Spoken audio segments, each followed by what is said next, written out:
You are now tuned in to the Lineman Lounge, the world's thickest sports podcast, with your hosts, Mike and Evo. ¿Cómo están, bitches? This is the Lineman Lounge. I'm Mike. That is Evo. It is Sunday morning. Week 2 of the NFL is upon us, and we are back. We are ready to knock out some bets. Predictions for the day. We got to bounce back from last week. It was tough, but I'm ready. Evo, my man, how you doing? Welcome in. Are you excited? Long day of football ahead, full slate, no double early game. We got 15 fucking games over the next 2 days, man. How you feeling? Good, brother. I'm good. I mean, it's football. You can't complain. We got football today, so it's a good day, right? Good day to be alive. I am tired as fuck and hurting. They had the local Oktoberfest started up this weekend here in town, which is never anything too crazy to write home about. I mean, I'll give them credit. They did a decent job this year compared to previous years. And it might just be that they maneuver things around and that I drank a lot more than normal. But okay. It was an all right time last night. And then, played some golf with the boys yesterday. Old Bobbert Goblin, Eagles sideline reporter, and Aaron's Spicy Mike. My back is not used to playing golf anymore. Yeah, I bet. So it is messed up right now. I am having far too many ibuprofens in me. So I'm sure I'll have to piss blood at some point in time during this episode. But hey, it'll all be good because I'll get to lay in bed here on the couch before too long and watch some football. Hell yeah, I'm very excited to lay down on the couch, watch some football. I'm hoping I don't have to yell at the TV this week, but we'll see. However, I came prepared. I'm going to start having a couple of drinks early because I may need them today. Are you ready to start diving into football, or should we go over anything else? I know we had some big UFC fights last night. Our guy Sean O'Malley goes down. That kind of sucks. I love Sean. I think he will be back. Got to get better on the ground. But you got anything that was else? A decision, right? That was a decision. Yeah. I didn't get to watch again. I was out all last night, so I've not been able to watch or review anything. So I wouldn't be able to intelligently talk on that too much. But look, I'm good with jumping into the football and getting into the bread and butter right now because, we are just about under 2 hours away from our first slate of games, so we got to get our picks out. Hey, cracking! Absolutely, let's do this thing, man. All right, cool. So, week 2, first slate of games that we're going to talk about here: Saints and Cowboys. All right, right now on FanDuel, Cowboys are favored -6.5 at -105 odds. And Saints are +6.5 at -115. Where you got this game, Mike? So Saints Cowboys. Obviously, I'm familiar with the Cowboys and their game. Last week was a very, very tough game for my Browns in all aspects on the offensive side of the ball. The Saints had a great week on the offensive side of the ball, but they were also going up against the Carolina Panthers. This Dallas defense is much better than that.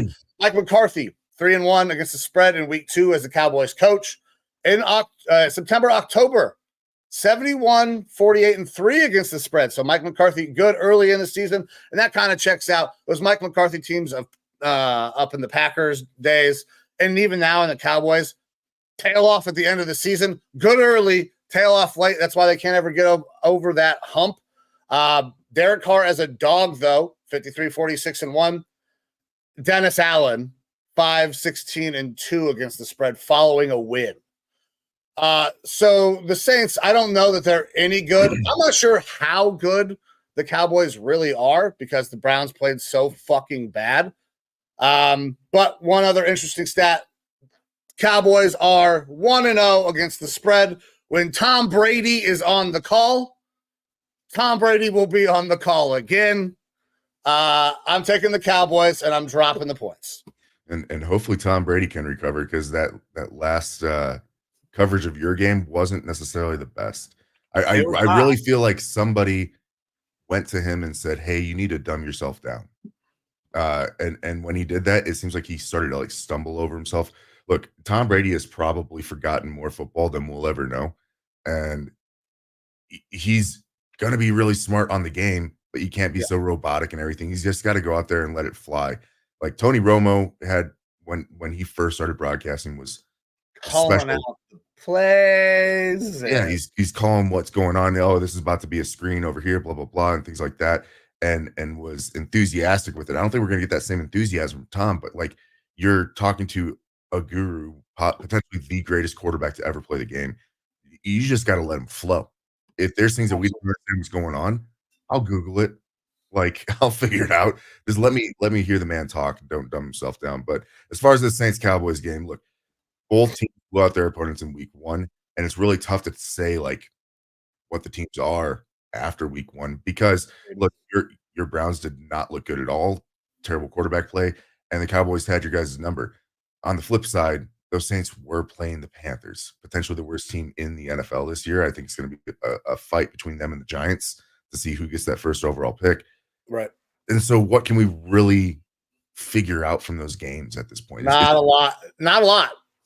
So look, Zimmer, he brought a lot of edge and discipline back to that defense, and I think it's going to be a really strong thing for this Cowboys team going forward. Mike McCarthy is just kind of that dumpy, moon-faced fucking guy that's on the sideline. Like he was confused when the clock ran out, or when the play clock ran out at the end of the first half, and they were going to kick that long-ass field goal potentially. And he's, oh, how that happened? Meanwhile, he's sitting on 2 fucking timeouts. Like, yeah, maybe they could have pumped the fucking play clock up or whatever, but also just call a timeout because you don't need it. Yeah, you don't need to. He's an idiot. On the flip side, Zimmer is a dickhead. I did not like the comments that came out in the recent article that he had done. It really ground my gears a little bit. Yeah, like he's a piece of shit of a person, and egotistical. That being said, like he puts out a good defense. He keeps his guys toeing the line, straight edge. They're not going to lose that composure, and that's going to be a big thing, not just for that defense, but for the team going forward. And you saw how he can be hyper aggressive with his blitz packages, that double Cali or that double A gap blitz that he'll run. So that's going to be really tough for the Saints to overcome. I think Derek Carr is not good. Like last week, what we saw, it wasn't anything special from Derek Carr. The Saints, despite scoring a shitload of points, they only had 199 pass yards, 180 rushing yards, 379 yards total. For the type of blowout that they had, those aren't big numbers. Like they didn't go over 400 total yards, and so a lot of turnovers. Like, yeah, it's not showing a lot of what that Saints offense is because they didn't have to do a whole lot. All right. I'm not sure anyone on this line can block Parsons at the end of the day. Like, there's a couple games that we're going to talk about game wreckers. One of them is this one, Micah Parsons. I don't know that anyone can block Micah Parsons. Dak, he's 10-4 against the spread in his last 14 home games as a favorite. I'm dropping the points as well. Cowboys minus the 6.5 points is where I'm going in this one. I do not think the Saints are that good. They just happen to have a week where they get to play the Panthers. Anyone that gets to play Panthers, in division, it's like a mini bye. You're like, yes, it's the NFL. It's an NFL team, but they're not that good, man. I think that, like, and I don't know how you feel about your Browns after last week, but I feel like if my Vikings went up against the Panthers every week for 17 weeks, they might get one on us just because of variability. But they're not that good of a team, man. Like, I think our defense would win us 17 games against the Panthers. That's how little I think of that offense from the Panthers. It's pretty bad. So, yeah, there's no way that I could. The Saints didn't do anything to impress me because they beat the Panthers. Cowboys beat the brakes off of us in one of probably the worst games ever played by a quarterback. And then when we get to the Browns game, I'm going to give it some statistics that kind of back that up. I can't wait to watch today's game. I hope we win. All righty. Next one up, we have a pretty interesting game here. Bucks at the Lions out there in Detroit. The line right now is Detroit minus 7.5 at minus 110 odds. But if you want to give Tampa some points, it's also minus 110 odds. Look, they faced each other a couple times last year. Detroit won both meetings, but they were close games. Since week 13 of last year, though, the Bucks have just been on one. They're second in their win-loss record, 6-1, 12th in points per game, scoring 24.7 points per game, fourth in opponents' points per game at 16.9 points per game. And the Bucks have the best against the spread record since week 8 of last season, winning 75% of their games against the spread, 9-3, which is really solid. The thing with the Bucks is their secondary is really banged up. Starting cornerback down, backup cornerback down, Antoine Winfield down, and that kind of trifecta in that secondary is really going to be a problem for the Bucks team because Detroit can be such a high-flying, potent passing offense. Like, they are definitely dual-headed. They have a good run game with Montgomery and Gibbs. But Detroit's got those ballers that can catch, all right? And not having those guys in the secondary for the Bucks is going to be really rough. Jameson Williams was banged up throughout this week. Jameson. Oh, yeah. Well, so I'm also kind of taking it as a bit of a week one fluke. Maybe. Yeah. So Jameson Williams, massive week one. Can he repeat? Maybe not. Amon-Ra, not Equanimous. Sorry. Amon-Ra should be in line for a much better game playing against a depleted secondary. That was Amon-Ra's worst game, basically, of his career. 6 targets, 3 receptions, and 13 yards is not what you see from him. Hardly ever. No.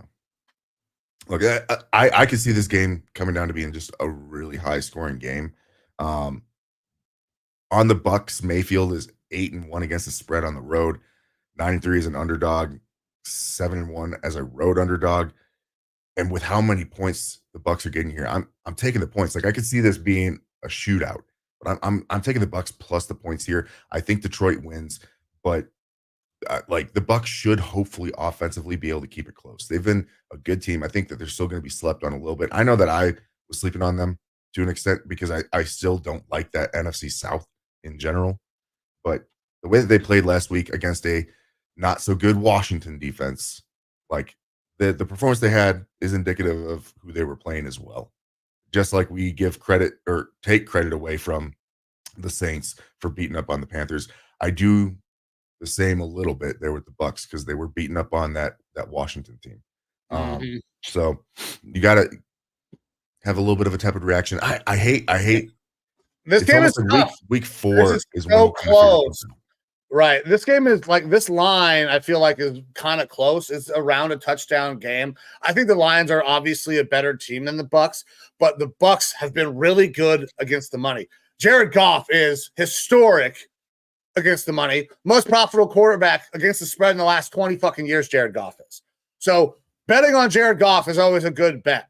But this Bucks team show that they can play a little bit. I think that they are a better team. I believe that this team will probably make the playoffs. I have them getting in at like 9-8 because I don't know that the entire NFC is going to be very good. Like you brought up Baker, very good early in the year and good with the Bucks against the spread. I got to take the Bucks as well. I think this is maybe a 7-point game, but that's at the max. 7.5, the extra hook definitely sells me on the Bucks. Yeah, for sure. All right, next up, we have the Colts and the Packers being played in Green Bay at Lambeau. The line right now currently has where are we at? Colts -2.5 at -110 odds.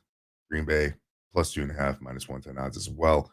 An interesting one that it's as close as it is. I feel like different. Now, normally the home team gets a couple points with the spread, but this is a Packers team that kind of got, I wouldn't say shellacked because it was a close game down there in Sao Paulo, Brazil. But they're going out without their quarterback. Not only that, they're going out with a quarterback who has just not been a quarterback in the NFL. I mean, statistically, Malik Willis is god awful in his NFL career. You're talking about 3 starts. He's never thrown for over 100 yards. He hit 99 yards once. But in 3 starts, never throwing for over 100 yards. 0 touchdowns in the NFL. 3 interceptions. He's only had 12 first downs in the NFL that he's thrown for. In 3 starts. I mean, that's still like you should be able to get a little bit more than that. Yeah. And they're trying him out as their starter. Now, like schematically, LaFleur's system is somewhat similar to what he had out in Tennessee. But there's a reason why Malik Willis never really got any play in Tennessee. He's not very good. I think this is a position the Packers never wanted to be in. And it still is interesting to me that they, up until yesterday, had Jordan Love listed as questionable, and then downgraded him to doubtful, not putting him on that IR. Like, are they really going to rush him back before they should? Who knows? It's not going to happen this week. It will very much depend on the way today's game goes and how Malik Willis looks, on how quickly they're trying to get him back. Yeah, I don't expect Malik Willis to look good. I know a lot of people are saying like all you need is 1 or 2 games from him and a little flash in the pan. People don't know how to prepare for him. That if you listen to the comments from guys like Taylor Lewan who play with him, they love Malik Willis. They think he's a great dude. But he's like, I believe the quote was, he just doesn't know ball. If you any sort of weird defensive adjustments you throw at this guy, he cannot compute it correctly and isn't going to be able to sling it. So, like, to me, this is a Colts win in Green Bay. I don't think that Packers team is overly special. That they have some good receivers. Love can kind of get it in the general vicinity of receivers, and they can do all right. But now you've lost what your offense is predicated on. I don't think the run game was anything too special, though. Marshawn Lloyd is going to be playing today. They're rookie back, so I think they are going to go with a very run-heavy concept. And the question is, can the Colts team stop that run game? They weren't able to really do it with the Texans. You saw how Joe Mixon went off all over the place. And on the flip side, with the Colts offense, Anthony Richardson, 9 completions, 9 of 19, but he had to be more consistent. Huge. If you go back and watch the tape, there were a lot of receivers open as well. Mm-hmm. He just did not hit. He's got to clean that sort of stuff up. But even then, like, he can break one off at any given time. Like that offense is still more scary because it is a glass cannon. It might do dog shit nothing, but then also they might hit you for an 80-yard strike because he loves hucking that ball down there. And if he gets loose, who knows what's going to happen, right? Like the Colts kept pace with the Texans. The Texans are a better offense. That the Colts offense should hopefully be able to put up some points to outpace this Packers team. Like, there's no way I can take the Packers. This Colts drops the points all day. This is honestly, it kind of feels a little disrespectful to me that they're only drop that, like, it's only 2.5 points. I understand Anthony Richardson is not perfect. He's not a finished product by any means. Missed a lot of guys, but was able to make massive plays. They were able to get it done. Pushed a team that a lot of people think in the AFC could kind of start pushing the Chiefs for supremacy with how much talent they have in the Texans. And they're playing the Packers, who don't have their starting quarterback, and then playing a guy who's never thrown for over 100 yards. this feels a little bit disrespectful. If I'm a Colts fan, Colts minus 2.5 is a fucking slam dunk, and is part of my parlay for later. Yeah, it's both of ours, both of our parlays, because it seems like such an easy bet at this point. Yeah, it doesn't make sense. I don't understand the line, but I thank Vegas very much for that. Yeah.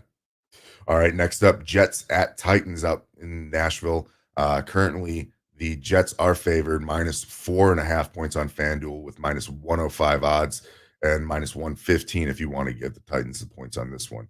What do you got, Mike? The Titans actually have a pretty talented team. They show that they can put up some points, but their quarterback play is abysmal. Will Levis ranks 31st in EPA per play, 41st in completion percentage. That's the worst in the fucking football. They can't win games like that. Aaron Rodgers, 45, 26, and 1 against the spread coming off of a loss. This is the Jets for me, even though I think this Titans team could at some point be competitive with like average fucking quarterback play. I just don't think they're there yet. Minus 4.5 for the Jets for me. And look, I'm kind of on the flip side. I'm not sold on this Titans offense at all. Like the Titans last week were winning the game because they were winning the game.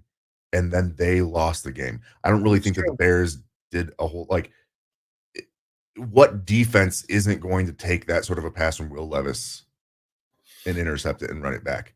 Like they gave it away. The Titans gave that game away.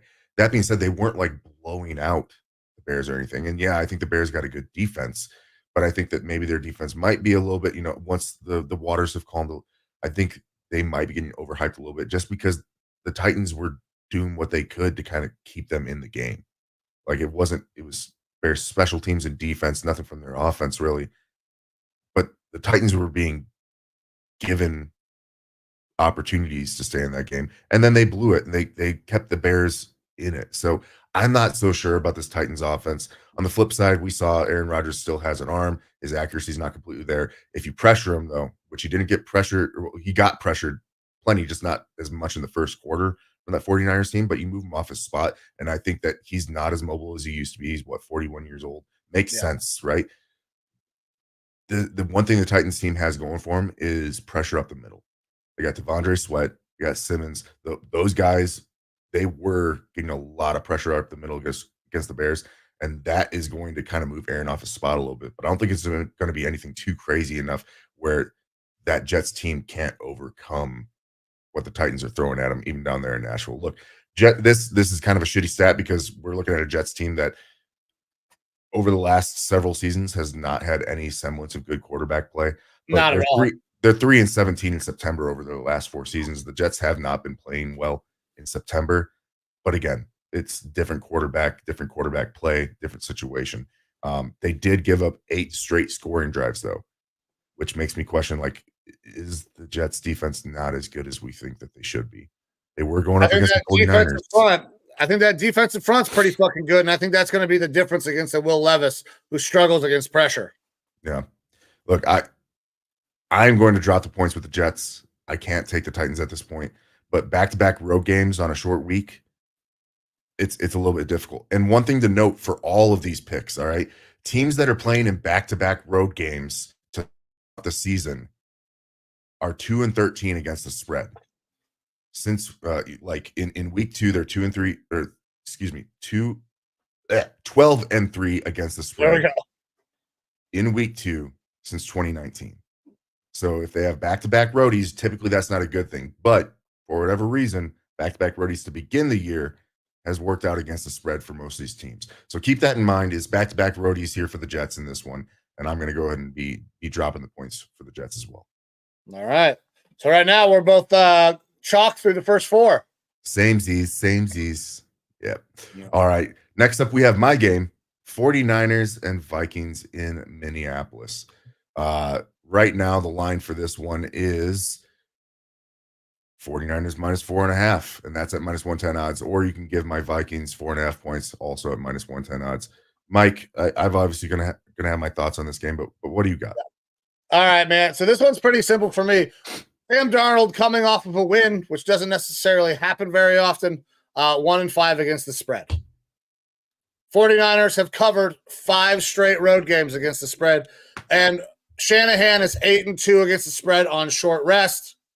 I believe that this is the 49ers game to win. 4.5 feels like it should be pretty simple. I'm going to take the 49ers. I also expect Brock Purdy, based on the things that have happened with this 49ers team, to go over on his yards today, because everybody now knows that Christian McCaffrey's not there. It's going to kind of change the way teams play. Brock's going to have to probably win a little bit more with his arm. They weren't sure how they were going to deploy Mason. Now they have some tape. They have an understanding. I expect Brock is going to have to go over on the Brock Purdy yards. All righty. Yeah. McCaffrey out on the IR. There was kind of the rumblings, initially they downgraded him for just this game, and now he's IR, so we're not going to see him for 4 weeks. So sorry, fantasy managers, if you had the 1-1 pick and you took him. So glad I didn't take McCaffrey at 1-1. Dodged that. All the people that were fucking saying I was stupid. No, I didn't think you were stupid. Like, we had these talks before, and I was like, that's kind of the worst spot to be in with McCaffrey, how he had been playing and how he's projected, and then to be in the 1-1. It's like they're trying to force your hand with that pick, but it's not the right pick. And it's kind of bearing out now. Look, 49ers, they've lost 7 straight games to the Minnesota Vikings in Minnesota dating back to 1992, which obviously matters because this team is the same team that was out here in 1992, right? Yeah, that's one of those fun stats. Look, it's a short week for San Francisco. They are a very fucking good team, but you listen to all the San Francisco guys come out, they're all saying, like, the 2 biggest things we got to worry about, Justin Jefferson and Sam Darnold. Like, they know Darnold. He was there on that team last year. They're giving him a lot more respect than I think national pundits do. Obviously, people were surprised by his performance last week, but just like we said with the Cowboys and just like we said with the Saints, week 1, it's tough to say what the team is. The Vikings looked really fucking good week 1. They were playing the Giants. They were playing Daniel Jones, who is absolutely terrible. And this is not the Giants. This is the 49ers. They're a good fucking team. With McCaffrey out, Mason looked like a star. Like, he looked like a starting caliber running back. This is a good team. Brandon Ayuk still has obviously some rust that he needs to knock off. He was dropping passes. There was a couple like touchdowns that probably left off the board, but they're a good fucking team. I absolutely see the 49ers beating my Vikings today. But I think we have an outside chance to win. Look, it's in Minnesota. We got a good defense. I trust our offense. We'll see how Darnold holds up to true pressure from a good defense. But I'm going to go ahead and take the Vikings plus the points in this one. I think that we could keep it relatively close. We are playing in a tough place to play. I know that our Yaller horn annoys the fuck out of the other team. I'm cool with it. I love it. I'm going to take my Vikings. I got to ride with that until they prove me wrong. Look, like the win total for this team was, I believe, like 6.5 at one point, 7.5 at one point on the sports books. It has gone up, both because Jordan Love is out and because the Vikings played so well week 1. I took that over early on, put money on it, and I think that we have a chance here in the first 4 weeks to come out at least 2-2. And who that comes from, because look, we got a tough slate. Giants, easy dub, but 49ers this week. Texans, Packers. Like, we have some teams. It'll be interesting to see what happens with that Vikings-Packers game, if Love is able to play or not. I kind of want him to play because we might knock his ass out again. Yeah. Look, I'm excited for this game because we're truly getting to see what the Vikings team is today against a good team, if they can be competitive long term. So I'll take my Vikings plus the points in this one in what could be a somewhat close game. All right. So there's our first one. We disagree. All right. Yep. I got to take my boys. Next up, Seahawks and Patriots being played out in Foxborough. A Patriots team that I don't think anyone had winning last week. Going up against the Seattle team that played things a lot closer with the Broncos last week than maybe they should have. Right now, the Seahawks are favored -3.5 at -102 odds on FanDuel and -120 odds to give the Patriots those 3.5 points. Do you think that it was just a fluke flash in the pan there from the Patriots last week, Mike, or do you think the Bengals are just that bad? I think the Bengals are really fucking bad. We're going to talk about the Bengals in a little bit, but I think that they're really bad. I have them not making the playoffs, period. That team is fractured.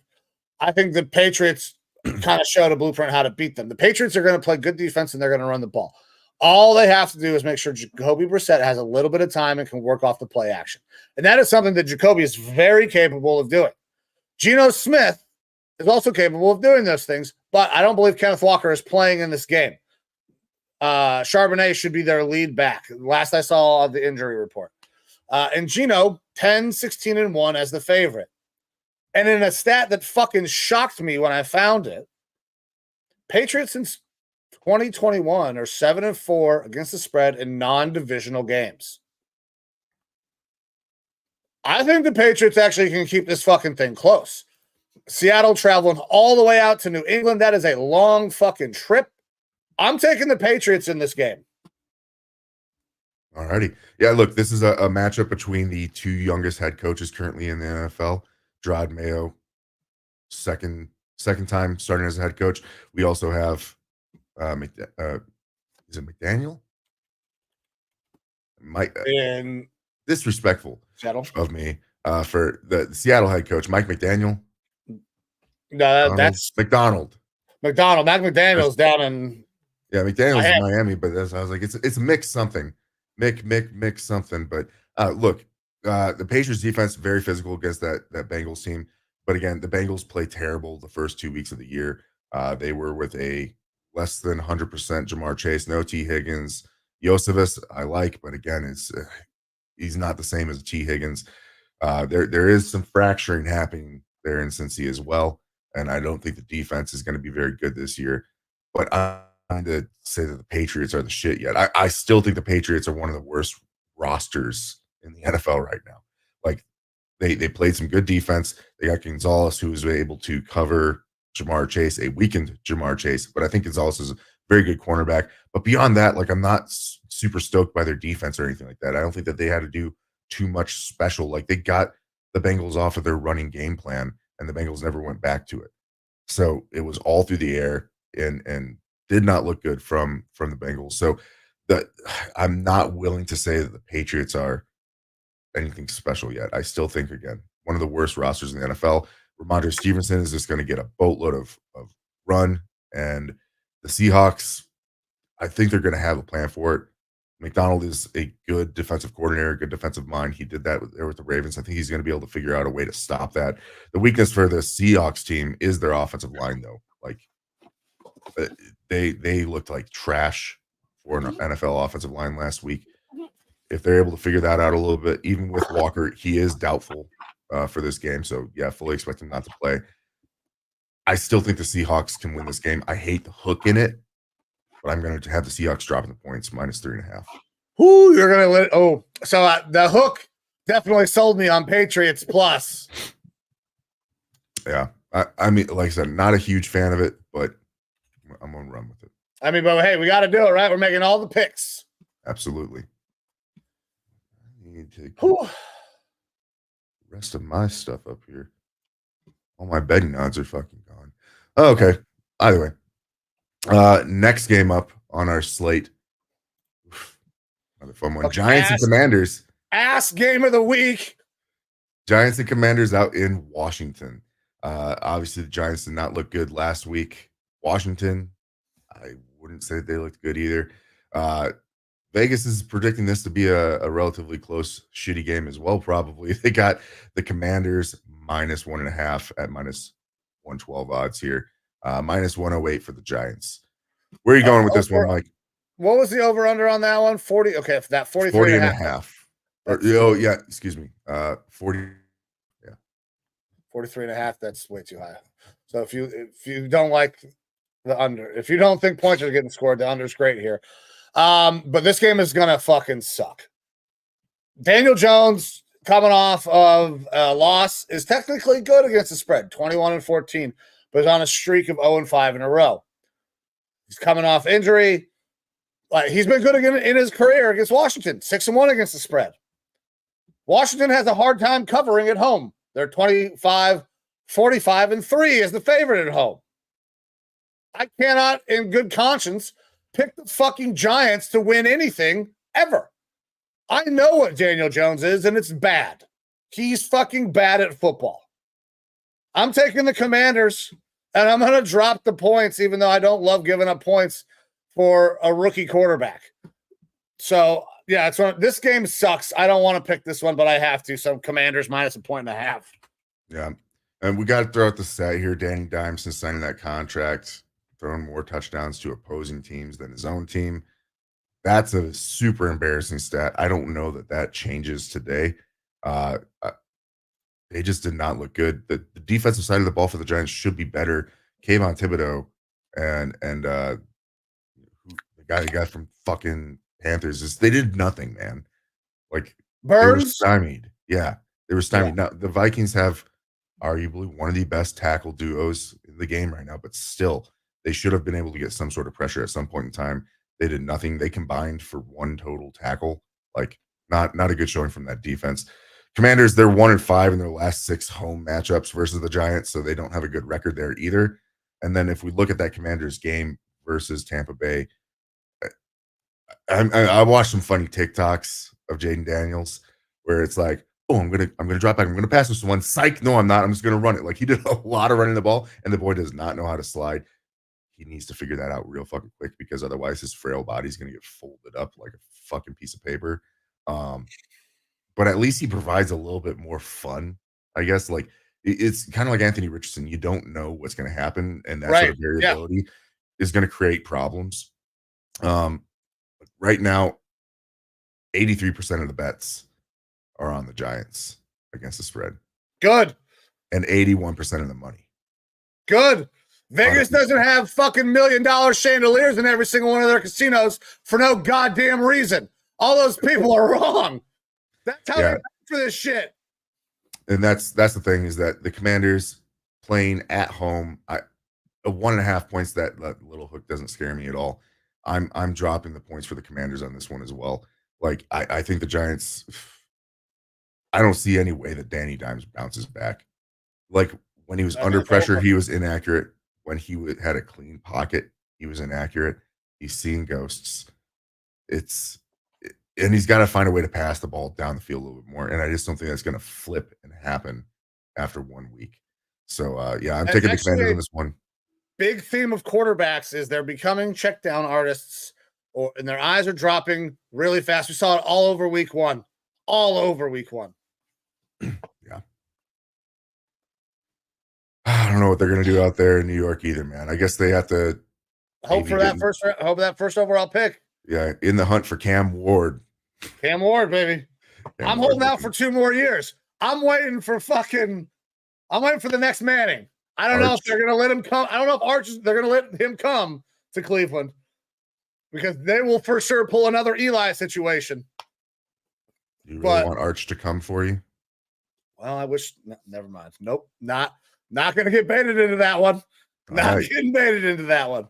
All righty. Next game, we got the Chargers and the Panthers. All right. This game is being played out in Charlotte. Currently, the line for this one. Where are we at here? 4.5. Minus 4.5 for the Chargers at minus 115 odds, or minus 105 odds for the Panthers. Vegas trying to bait you there to take the Panthers a little bit? They did. I mean, they got me. The Panthers are the worst team in football. I will not pick them in any game until they have proven me wrong multiple weeks in a row. Chargers minus 4.5. It also feels a little disrespectful. The Panthers fucking suck. They are awful in every facet of football. I don't care that the Chargers have massive holes in their offense. Give me the fucking Chargers minus the points. The Panthers got beat by fucking 40 to the Saints. The Panthers are trash. This is a slam dunk. Yeah. Over the last 9 games, the Panthers have led for 10 seconds. Over the last 9 games. It's like fucking disgusting, dude. Terrible stats of the week. Look, and then on top of that, the Panthers lose potentially their best defensive player, Derek Brown, at defensive tackle. They lose him for the year on IR. Things are going in the wrong direction already for this Panthers team. But if you want a stat and you feel like you want to bet the Panthers, for anyone watching this, Carolina is 6-1 versus the Chargers in the history of those two teams playing each other. So there's that. If you want to ride with that. But man, I don't think I can do it. Quarterback in any one of those. Damn Jake sure Delhomme. wasn't. Yeah, probably. Cam Newton. Damn sure wasn't the guy playing quarterback now. Yeah. But look, since 2023, since the beginning of 2023, the Panthers have had the second worst record covering games. They've only covered 29.4% of their games. 5 times they've covered. So it's Chargers drop the points in this one. Chargers are not fantastic, but they're a better team than this. They're going to probably be closer to an average mediocre team this year than how a lot of people had them projected just because of their roster. That's the Harbaugh effect. Like, he does a good job. He's getting them running the ball and runs a disciplined game. So yeah, Chargers dropping the points on this one. All right. Okie dokie. Next up, Browns and Jaguars being played out in Jacksonville. Currently, it is Jacksonville -3 on FanDuel with -118 odds, or -104 for your Brownies if you want to give them the 3 points. And I'll let you kind of run with this one. Where are you feeling? Well, brother, you go first because I'm gonna take a second here. Go ahead. You go first. All right. So this is going to be the first time that Deshaun Watson and Trevor Lawrence have ever played each other. And looking back to last week, Jags played Miami, and Jags had that game won. It was the same sort of situation. Titans had the game won versus the Bears. Jags won the game versus Miami. And everyone, was thinking prior to what happened on Thursday night, Miami's going to be this high-powered offense. They're going to be a juggernaut in the AFC. But look, the Jags looked really good. If it wasn't for an untimely NTN fumble at the end and then a terrible call where they went for it on 4th down in their end, like, all they had to do was punt the ball, and they probably won that game. All right. So the Jags, again, a team that I think people are going to be sleeping on. They just got conservative in the second half on offense, and they have covered their last 4 home games as a single-digit favorite. The only chance I think for the Browns right now in this game to win, not just to cover, but to win, is if Jameis gets out there and starts slinging the ball around. And again, we have that high variance football. I'm dropping the points for the Jaguars here. I'm Jags -3. It's kind of a show me situation again. I need the Browns to show me that they've got some sort of life on offense. We know the defense can be good, but the defense also can't be out there constantly. And the offense didn't show me anything last week from the Browns. So Jags minus the points for me. Okay. So Trevor Lawrence in his career has not been great against the spread, but under Doug Peterson is 19-17. He's only 8-9 straight up as the favorite, though. Deshaun Watson, 19-14 as a dog against the spread. However, Deshaun Watson, 3-7 against the spread in the first 2 weeks of the season. Deshaun Watson played arguably one of the worst games of football that's ever been played by a quarterback last week. He became the 3rd player in history to throw the ball 45 times and to log under 200 yards. It looked like Spurgeon Wynn out there. A name that we both should be familiar with. Yeah.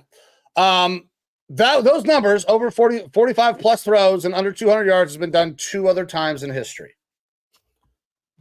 One time was by Ben Roethlisberger, who shares other things in common with Deshaun Watson.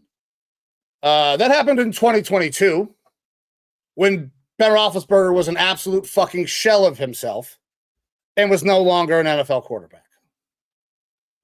The other guy that did this was Nathan Peterman in 2018, who is not an NFL quarterback. I mean, what else can you say? Like, the play's not there. It sucks. I hope that I'm wrong and he makes me look like a dick and Deshaun goes out there and leads his team to a win. I don't think that's going to be the case, though. I believe that Myles Garrett is going to go out there and do a one-man wrecking crew game again, like he did with the Colts last year, because this Jags offensive line is not nearly as good as that Cowboys offensive line. I believe that Myles Garrett and the defense win this game. I think we win. I have money on the Browns to win, so I'm going Browns +3. I do not believe that Deshaun is going to be the reason that happens. I believe it will happen in spite of him. But I believe this team is talented enough to win in other ways. We have got to shore up our special teams because we have to win fucking field position battle. But yeah, I'm going Browns. Browns +3, and I got Browns to win. I even posted it on Twitter. I'm going down with the fucking ship. But I don't trust the captain at all. And is the captain Stefanski or Deshaun? It's Deshaun with Stefanski right next to him because the scheme that we ran last week was not great. So you guys, I went out, I did my film breakdown. I thought I did a pretty good job. I saw a lot of things. I went and watched Kurt Warner's breakdown. He's obviously a lot better at that than I am at fucking doing it. It's spectacular the way he's able to dissect things. He is so smart. He knows progressions way better than I ever thought about. Like I will ever probably fucking know because I've never been in that situation. He saw a lot of the same things. Deshaun is lost. He does not look like he understands what is happening in front of him. And he is immediately going to check downs just to try to get a little bit of something, a little bit of confidence. He's not seeing the field. He's not reading it. It sucks. I think that we are not more than, there's no way we're more than 2 years away from probably needing another quarterback, which is why I'm already in on Arch Manning. Because I don't know that we can fucking get out of Deshaun's contract. I am not going to speak on the allegations of what is going on. I am not a lawyer. I am not a fucking judge. No, so that's none of my goddamn business. Whatever the results come out to be, I will cast my judgment at that point. But the play is not there. Hasn't been there since he's gotten here, with the exception of about 6 quarters of football. So why am I doing this? Because I'm a homer. Browns +3. And I'm okay being a homer. At least I'll fucking tell you. I probably wouldn't tail me on this one. All righty. Last of our morning slate of games, we have the Raiders going out to Baltimore and playing the Ravens.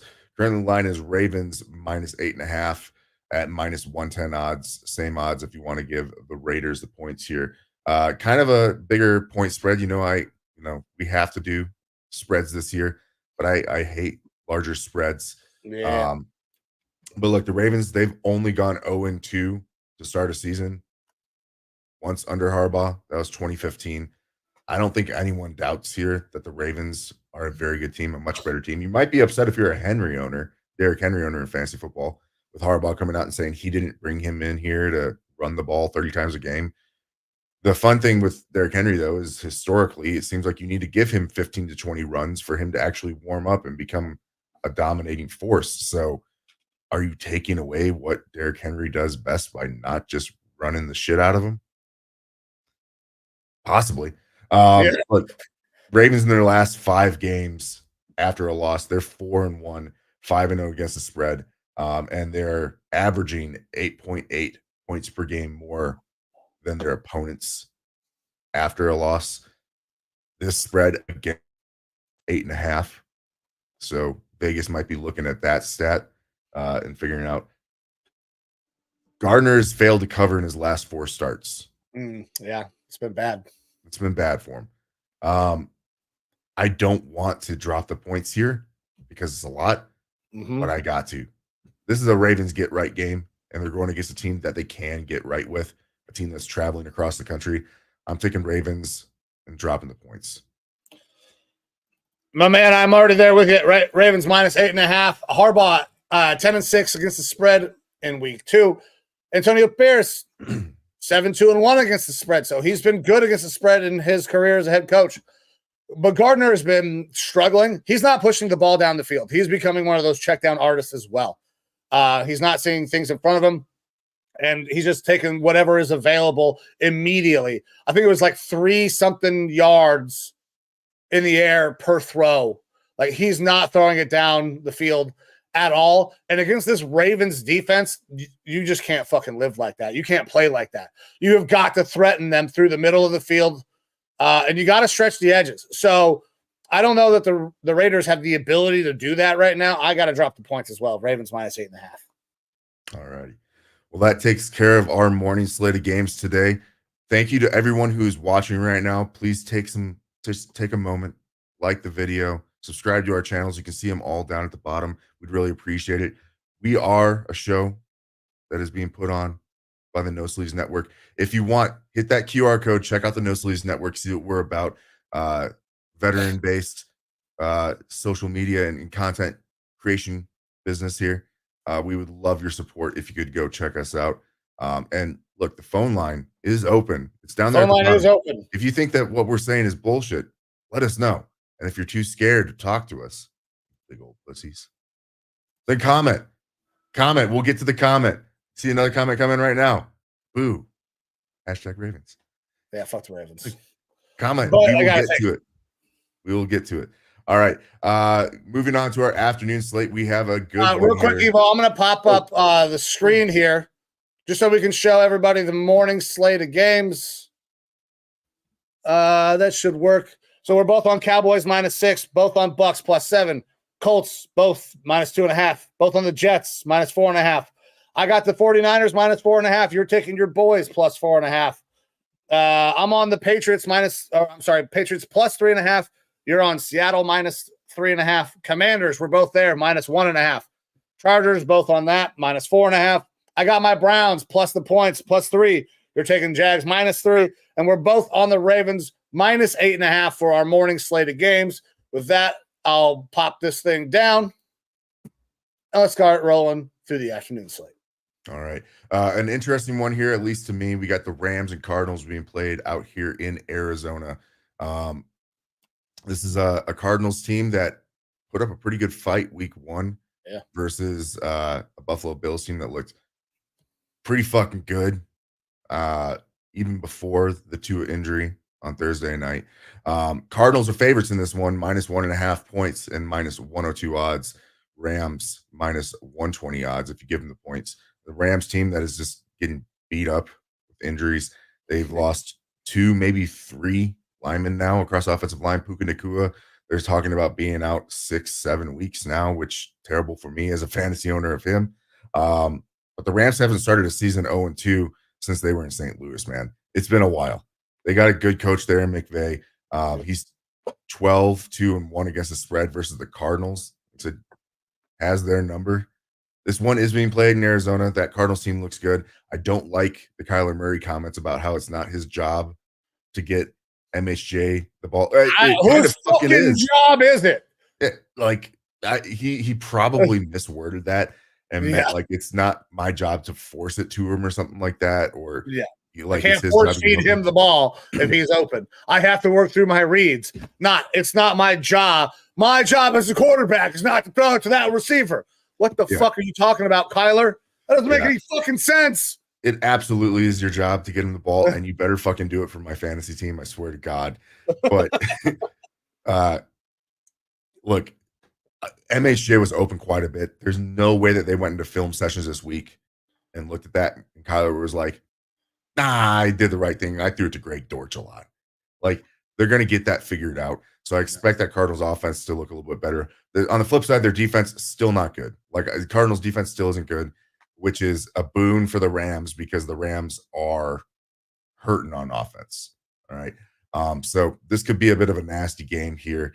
But overall, I think the Rams have a better team, better coaching. And it's going to be a close one. This is kind of a coin flip for me with it being at 1.5 points. I'm going to go ahead and drop the points for the Rams. I'm going off of the history of McVay. You know the Rams are getting points, right? The Rams are getting – oh, wait, no, they're not. They're dropping 1.5. I'm sorry. Rams are dropping 1.5. Okay. Well, that changes what I was thinking, but I'm still going to roll with it. Yep. Rams dropping 1.5. Cardinals plus 1.5. And so I'm dropping the points here for the Rams. Okay, I'm also dropping the points for the Rams. I believe that those odds might have flipped, though. Okay. Which is why you're seeing that. Well, you brought up one of the stats that I was going to throw out there. McVay against Arizona is really good, but Kyler against the Rams is 1-7-1 against the spread. Not good against the spread. The whole "it's not my job" thing doesn't make any fucking sense whatsoever. I understand this Cardinals team is scrappy, but the Rams team, I think, has enough. They're veterans. They'll get over that hump. I think they win this game. So, yeah, Rams minus 1.5 for me as well. Yep. And again, the phone lines are open for anyone here in Arizona. my neck of the woods that feels like we are sliding your Cardinals. Call in and tell us, or at least throw up a comment.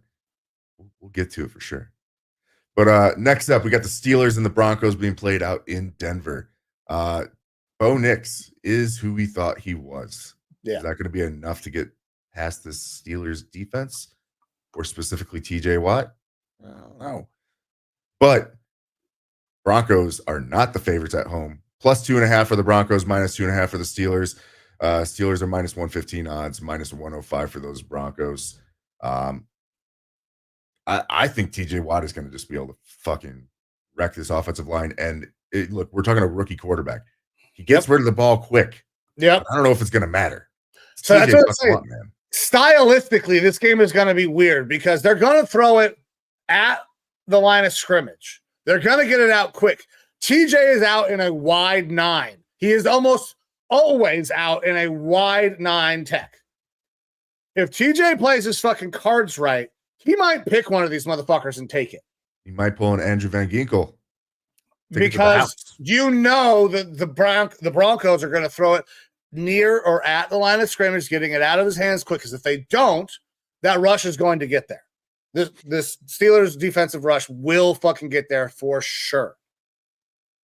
But that 3-4 outside linebacker being a heady guy, TJ Watt's going to cause a lot of fucking problems in this game, I think. It will be very interesting stylistically how these match up. Theoretically, with a defense that can rush, you want the ball out of your hand quick. But who the fuck are the Broncos getting the ball out to on the edge that you are concerned with as making massive plays against the Steelers defense? Probably not a lot of people. Maybe Cortland Sutton, if he's playing. Like that. So I got Steelers dropping the points. To me, it makes way too much sense. Yeah. Look, these teams have split their last 8 meetings going all the way back to 2009. The Steelers offense, they're predicated on the run. Sounds like Fields is going to be starting again. Maybe they need to ship Russell Wilson off somewhere, like a Miami, where he can do something. I saw that floated around on Twitter the other day. It's a great idea. And I think they could probably get something for Russ from that Miami team, who's probably going to be looking for someone here real quick. Yeah, I like Skylar Thompson, but he's not the answer. I'm sorry. Look, Steelers are playing back-to-back road games. I brought up that stat earlier. Typically, that's not a good thing, but week 2, it is a good thing for the spread.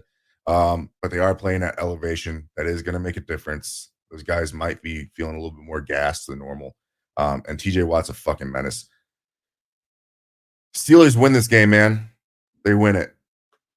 I think there's a chance that the Broncos could cover, though. Just because it's going to be so fucking low scoring. Like, I don't expect a lot of points to come up. I'm going to take the Broncos plus the points in this one. I hate it. Absolutely hate it. But Broncos plus the points here. Guts telling me something funny there could happen where it's just going to be so low scoring that 2.5 might do it for you. Yeah. Even saying that, even coming off my lips doesn't. You're going to convince yourself to change that pick before the end of this is over. I will not. I will leave it. I got to ride with it. All right. Next up, afternoon game. We got the Bengals and the Chiefs being played out in Arrowhead. 2 straight homers for the Chiefs going up against this Bengals team that just looked fucking terrible. The whole Burrowhead moniker has not gone over well. Burrow's 3-1 against Mahomes in his career, but it hasn't been good since Burrowhead was brought up. Bengals, they are bad in weeks 2 through 4, but specifically through week 2. It's not looking good for that team. You brought it up last week. Is this a coaching problem? I absolutely think it is. If they don't make the playoffs, do they look at moving on? I don't think they do, but maybe they should consider it at that point because it's such a bad trend. Like, you have to find a way to fucking get over that. And honestly, I just think that defense there for the Bengals is not what they were a couple years ago. And I think what they were a couple years ago was overinflated. Yeah, the whole Lou Anaromo thing. They were average. Yeah. But look, since 2020,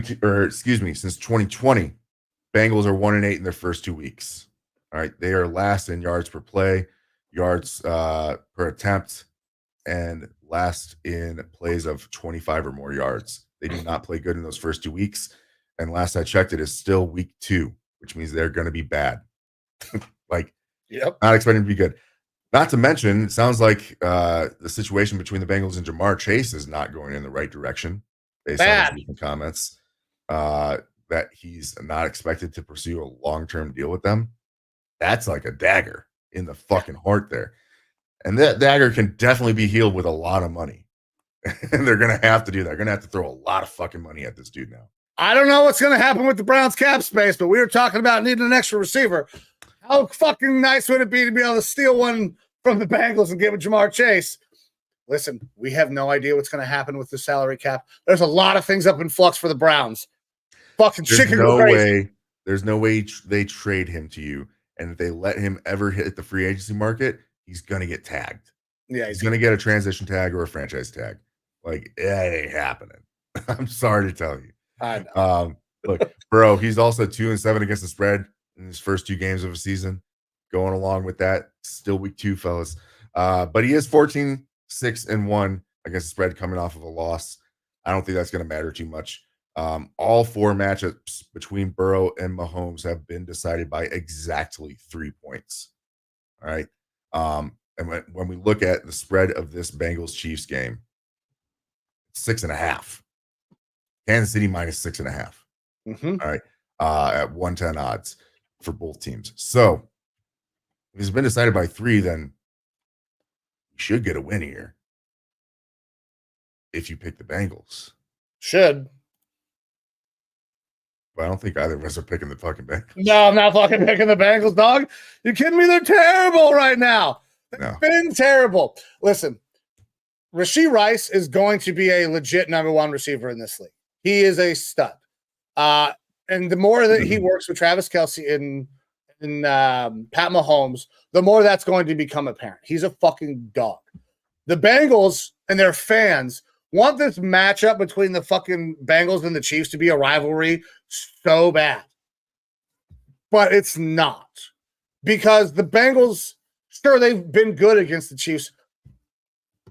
But since that playoff appearance, since their Super Bowl appearance, dude, the Bengals have not been good enough to actually say this is a rivalry. Getting a couple games is fine. But to have a true rivalry, you have to actually be playing for something. That's why Tom Brady and Peyton Manning have a rivalry in different divisions, because they were constantly going up against each other in the playoffs. That's not going to continue to happen. This Bengals team is in a fucking bad way right now. And the one stat I have for against the spread, the gambling stat, is the only one that truly matters, because it's going to be the only one that people talk about. The Chiefs, 9-4-1 against the spread. When Taylor Swift attends the game, she'll be there today. Right. Give me the Chiefs. Yeah, look, Chiefs, they're rested. They had a long week getting ready for this game. Enough film to know that the Bengals had those problems. So Chiefs cover this one easily. Chiefs minus 6.5. And I expect a big day from Isaiah Pacheco, because I think Chiefs are going to pull out ahead enough early on. And Pacheco's already a big part of their game plan, but Pacheco's just going to get to run the ball a lot. So that way they can control the game script. They can run the clock down. Big day for Pacheco owners in fantasy. All right. Next up, our last game of the Sunday of the day. We have our Sunday night game, Bears and Texans. Could be an interesting one, maybe, if the Bears decide to play offense. Currently, it is Texans minus 6.5 at minus 105 odds. Minus 115 odds if you want to give those points to the Bears. Again, Bears offense looked anemic last week. Not very good. Defense, statistically outstanding. But again, now that waters have calmed a little bit, feels like the Titans were giving the defense and special teams a whole lot, and it wasn't necessarily the defense. So Bears defense is good, but how good are they? I'm not so sure. Texans offense is not the Titans offense, though. No. CJ Stroud is fucking baller. John Elway was the last first overall pick at quarterback to win his first 2 games. Caleb Williams didn't win that game last week. His team won, but he sure fucking didn't win it. CJ Stroud, though, on the other hand, is 3-6 against the spread as a favorite. Not a great stat for Stroud. This point spread is a little bit larger than I would like to see based off of how close the game was against Indy last week. Houston also, and this is dating back a little ways. Houston is 12-28-2 against the spread in prime time. Not very good. No. Some of that was with Deshaun in his prime, but not the same. I gotta sit on this for a second. What do you think, Mike? I'll give you exactly what I got, man. You brought up with one stat I wanted to talk about. Stroud 3-6 against the spread as the favorite. Does not bode well. Caleb Williams, obviously, very short career, 1-0 straight up and against the spread as a Bears quarterback. So historicals mean jack and shit because these guys are one season in and a rookie. So it really comes down to which of these quarterbacks do you like more? For me, it's CJ Stroud.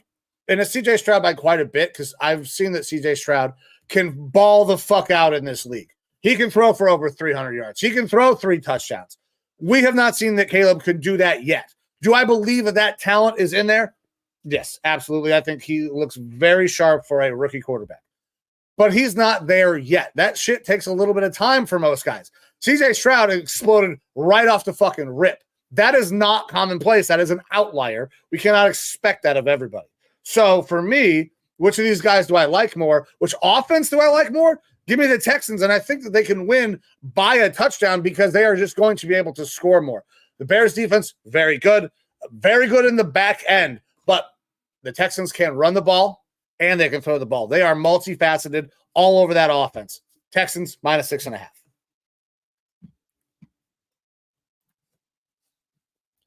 Evo, you are I can't hear you. Yeah, I muted myself. We got Sexy Torres just calling my phone constantly. I don't know.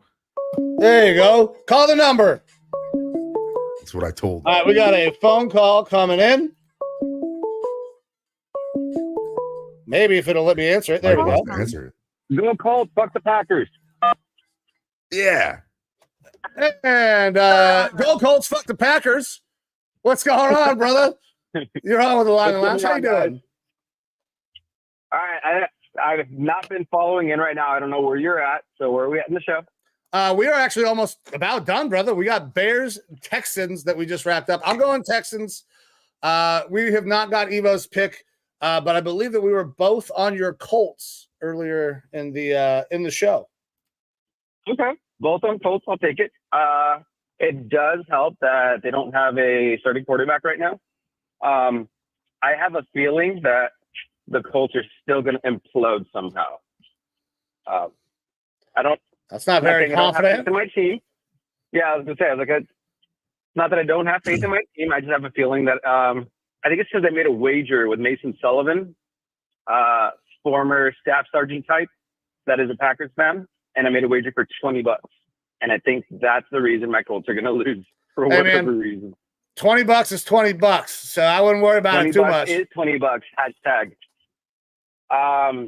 I have a personal question for Evo. How's your head feeling, buddy? I feel perfectly fine. Oh, okay. So y'all went out and got fucked up together last night. Nope. No, Torres decided not to come out. I took a nap and woke up to a bunch of voicemails, missed calls, and everything. And then I heard through the grapevine that Evo might have been fucked up. I don't know. I understand. I feel like anytime that Torres has voicemails on his phone, there's inevitably somebody either fucked up on the line or bad news. Yeah, 100%. We were just fucking with him last night. We were just fucking with you last night, trying to blow your phone up so you would get out of bed and wipe off your little pussy. What happened? By the time I woke up from the nap, it was like way too late to call you guys, or maybe you're still up. I'm not sure. What do you guys think of the Texans this year? This is like a kind of just curiosity. I like them. I like them a lot. I think they're going to win a lot of games. Yeah, I think so too. I also see a lot of things like going their way. I'm not saying the NFL is scripted, but like in whatever sense of that, I saw a lot of calls that were like, "What the fuck?" Like, didn't go to my Colts, but went in favor for the Texans. And usually when they start off like that, like i.e. the Chiefs and all that shit, it's like they're probably going to do good. Do you see them going anywhere past the playoffs? Are we talking about the Texans or the Colts now? I got the Texans possibly going to the Super Bowl. Let's be honest here. I have the Texans making it to the AFC Championship game. Okay. All right. Well, at least I'll put some money on that, wager on that. But yeah. Oh, sorry. I did say the Texans, right? I didn't misspeak and say the Colts, did I? I don't want to give them. Did I say that? Not the Colts. Don't put your money on the Colts going to the AFC Championship game. Put your money on the Texans to the AFC Championship game. It's just about to be the start of week 2, and the top 4 teams in the AFC are arguably the Bills, the Ravens, the Chiefs, and the Texans. Yeah. Like, okay, putting money on any of those teams, you're probably going to feel pretty good about it for a little while. Thank you. Yeah, I don't know, man. Ravens seem kind of, they always look good, and then they always fucking choke in the playoffs. But Lamar's got to get over the hump. What's that? Yeah. I'm honestly kind of worried about the Texans, considering that like we have to play them twice a year. Twice a year. Twice a year for the next forever years. Fuck you. Yeah. Go Ravens. Fuck the Browns. Yeah, there we go. Also, that's what we needed to get in there.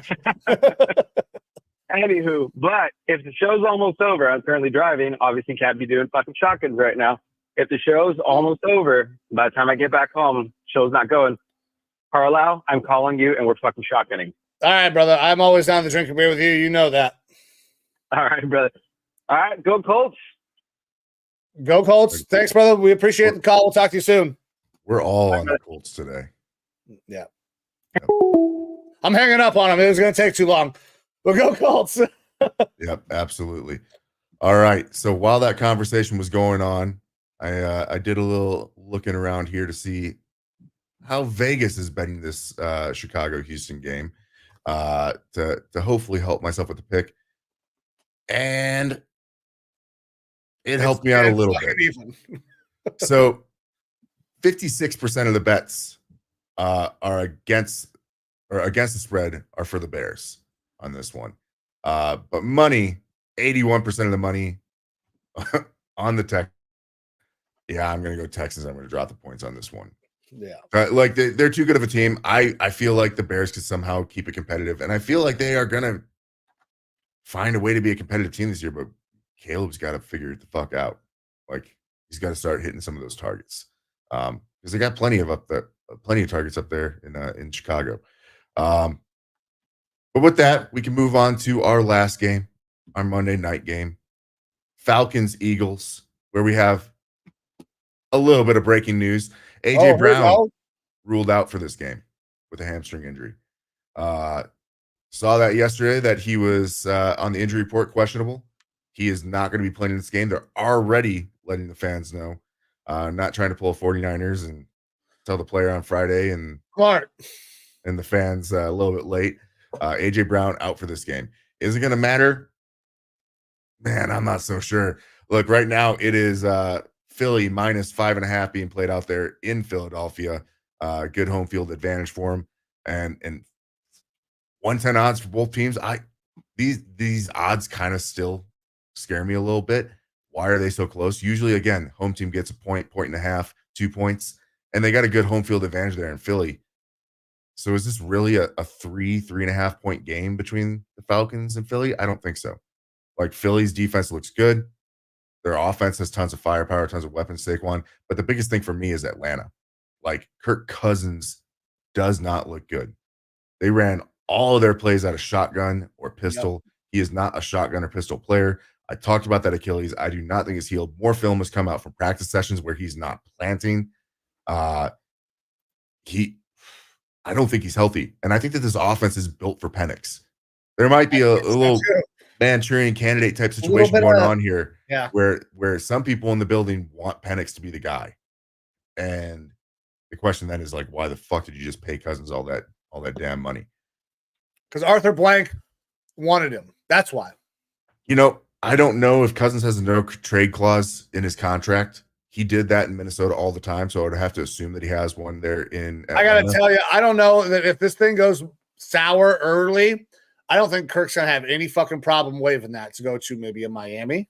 Well, that's the thing is that a team that looks like they can be competitive in Miami, he could go down there right now. But I mean, quarterbacks just tend to get injured down there in Miami. Good thing is that Kirk doesn't scramble. So, yeah, maybe he'd be all right. But look, Falcons, the under has hit 11 straight times in primetime games for the Falcons, obviously with different quarterbacks.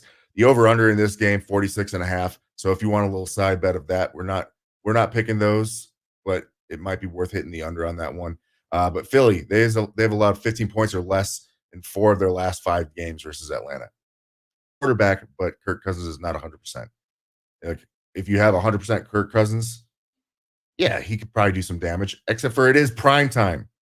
Cousins is terrible in prime times games. Achilles are not. Yeah. This one could be a fucking slaughter. It's Eagles for me, man. Eagles minus the points should be an easy one. Yeah, I had the same thing, man. Kirk Cousins is 3-10 against the spread on Monday night. He has won 3 of his last 4 on Monday night, though. That one loss in the 3 of the last 4 coming to the Eagles in 2022. Plays the Eagles again. I don't like this team all that much. I don't think that Kirk is healthy, just like you said. He is not planting. He's not pushing off. And they need to get more fucking vertical. I think Penix wants to let that bitch eat, and that's where they should make the switch. It would make a lot of sense to make the trade.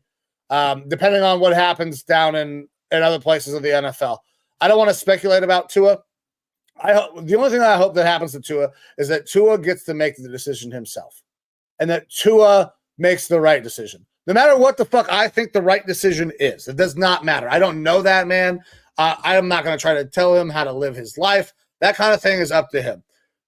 I just hope that he gets the opportunity, and if he so chooses to walk, that team is too talented to not go out and get somebody else. So it would make a lot of sense. However, Kirk Cousins in games after 1 p.m., 19-38 straight up. He's just not good unless he's playing at 1 o'clock. Eagles minus 5.5. Yeah, for sure. And on the Tua front, there's been those rumors kind of floating around that he's going to have a meeting this week with the team and the NFL. Neurologist. Spot Track has put out information about his contract because, look, should we be talking about his contract? We're fucking. There's insurance on it. Yeah, we are. Idiots. But look, if he decides on his own to retire, that changes things versus if he's medically retired. They can still come to injury compensations and things like that.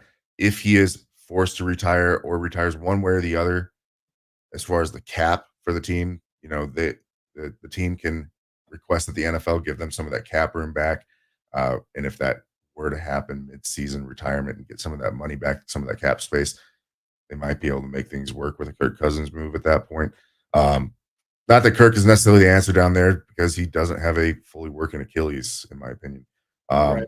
But look, if Miami doesn't figure something out with the quarterback situation, their season's basically done. I like Skylar Thompson. I like him as a backup. I thought he was a fun player over the last year, but he's not the answer. And we saw that versus the Bills. And I don't think Tannehill's the answer, who's another guy who gets brought up a lot. Has to be brought up. I mean, he's the best quarterback available on the market. Yeah. So if they don't figure something out at quarterback, they're very quick. That season is basically done. Yeah, it's probably not going to go the way they wanted by any means. And Mike McDaniel, as much as I like the aloofness, like being carefree, letting your players be themselves, he's done a great job of like saying the right things, but saying it like he's high as fuck on cocaine. Like, let's just call a spade a spade.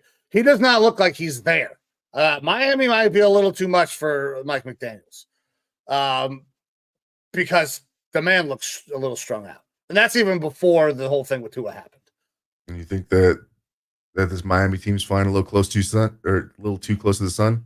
Yeah, somebody's going on some fucking ski trips while they're down there in Miami.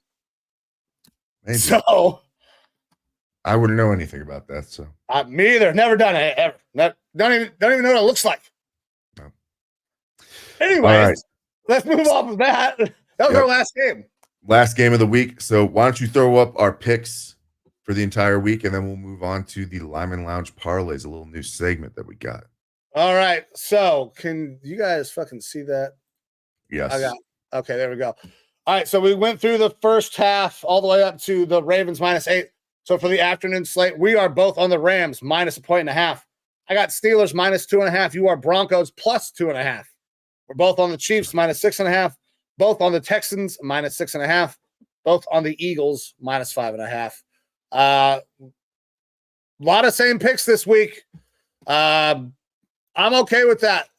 Last week was a little tough. 6-10, not a great start. Both of us go that way. Let's see if we can get a fucking bounce back here. But we're not done with the gambling just yet. Yeah. So little new segment that we're going to be doing. We're going to be bringing this to you each week. We got the Lineman Lounge parlays. Mike creates a 3-leg parlay. I create a 3-leg parlay. And if you guys want, you can bet along with us on these parlays. For this week, Mike has the Bucks and Lions to go under 51.5 points, Colts -2.5, and Purdy over 247.5 passing yards, correct? That is correct. So I talked about some of those. I talked about why I got Purdy going over. I talked about why I got the Colts. I didn't necessarily talk about the Bucks because that game is scheduled to have the most points scored in the NFL this week, 51.5. But Dan Campbell, 9-5 to the under in games that are supposed to be a 50-plus point total. Baker Mayfield, 19-1 to the under over the last 2 seasons. So I know that they're supposed to score points. Defenses are a little banged up. Historicals tell me, though, that that's not going to happen.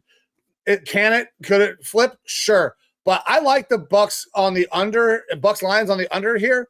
I would love to see a high flying game, but I believe that that's coming later in the day. I actually think Rams Cardinals, highest scoring game of the week. But that's why I got what I got. All righty. And I'm also following you on the Colts -2.5 because I think that they're just going to be able to dick down those Packers, and I sure hope it happens. Bucks +7.5, and the Rams money line. And again, I think that flipped before the show started, where it was originally the Rams getting points or something like that, and now they're dropping points, dropping 1.5. Either way, I got the Rams money line on this one at 614 odds. You can find these bets on FanDuel if you want to jump on there, bet along with us, see if you can make a little bit of money. Hell yeah. Man, I'm excited. We got to have a bounce back. We got about 40 minutes until game time.